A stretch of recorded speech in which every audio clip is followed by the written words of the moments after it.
माता रानी के सभी भक्तों को जय माता दी। माँ दुर्गा की अपने पहले स्वरूप में शैलपुत्री के नाम से जानी जाती है। माँ शैलपुत्री की जो कथा है वह आप सुनिए। माँ शैलपुत्री का सबसे पहले ध्यान करेंगे। वंदे वांछित लाभाय चंद्रार्धकृत शेखराम वृषारूढ़ाम शूलधराम शैलपुत्रीम यशस्वनीम। पर्वतराज हिमालय के वहाँ पुत्री के रूप में उत्पन्न होने के कारण इनका यह शैलपुत्री नाम पड़ा।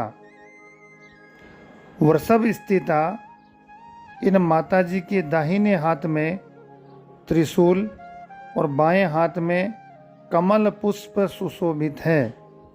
यही नव दुर्गाओं में प्रथम दुर्गा है। प्रथमम शैलपुत्री च द्वितीयम ब्रह्मचारिणी। नव दुर्गाओं में प्रथम दिन माँ शैलपुत्री की पूजा अर्चना का विधान है। अपने पूर्व जन्म में ये प्रजापति दक्ष की कन्या के रूप में उत्पन्न हुई थी। तब इनका नाम सती था। इनका विवाह भगवान शंकर जी से हुआ था।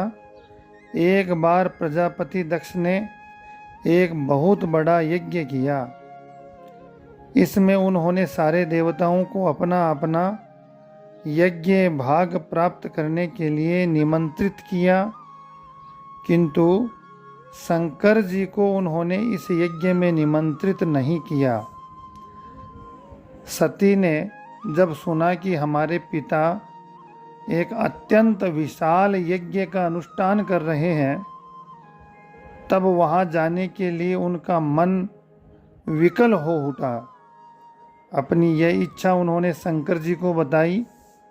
सारी बातों पर विचार करने के बाद उन्होंने कहा, प्रजापति दक्ष किसी कारणवश हमसे रुष्ट हैं। अपने यज्ञ में उन्होंने सारे देवताओं को निमंत्रित किया है। उनके यज्ञ भाग भी उन्हें समर्पित किए हैं, किंतु हमें जानबूझकर नहीं बुलाया है, कोई सूचना तक नहीं भेजी है। ऐसी स्थिति में तुम्हारा वहाँ जाना किसी प्रकार भी श्रेयस्कर नहीं होगा। शंकर जी के इस उपदेश से सती का प्रबोध नहीं हुआ। पिता का यज्ञ देखने, वहाँ जाकर माता और बहनों से मिलने की व्यग्रता किसी भी प्रकार कम न हो सकी। उनका प्रबल आग्रह देखकर भगवान शंकर जी ने उन्हें वहाँ जाने की अनुमति दे दी।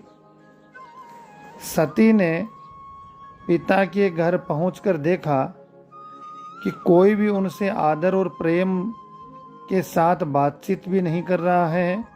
सारे लोग मुंह फेरे हुए हैं। केवल उनकी माता ने स्नेह से उन्हें गले लगाया।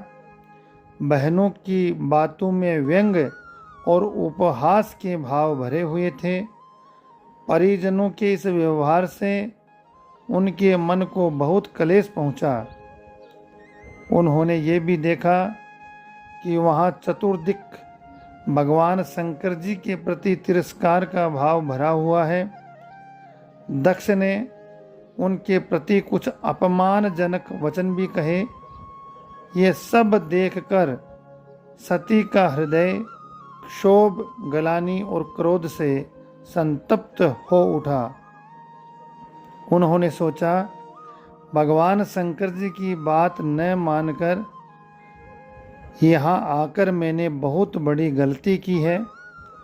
वह अपने पति भगवान शंकर के इस अपमान को सह नहीं सकी। उन्होंने अपने उस रूप को तत्क्षण वहीं योगाग्नि द्वारा जलाकर भस्म कर दिया। वज्रपात के समान इस दारुण दुखद घटना को सुनकर शंकर जी क्रुद्ध हो गए। अपने गणों को भेजकर दक्ष के उस यज्ञ का पूर्णतः विध्वंस करवा दिया। सती ने योगाग्नि अपने शरीर को भस्म कर अगले जन्म में शैलराज हिमालय की पुत्री के रूप में जन्म लिया। इस बार वह शैलपुत्री नाम से विख्यात हुई। पार्वती, हेमवती भी उन्हीं के नाम हैं। उपनिषद की एक कथा के अनुसार इन्हीं ने हेमवती स्वरूप से देवताओं का गर्व भंजन किया था। शैलपुत्री देवी का विवाह भी शंकर जी से हुआ। पूर्व जन्म की भांति इस जन्म में भी वह शिवजी की अर्धांगिनी बनी। नव दुर्गाओं में प्रथम शैलपुत्री दुर्गा का महत्व और शक्तियाँ अनंत हैं। नवरात्र पूजन में प्रथम दिवस इन्हीं की पूजा और उपासना की जाती है।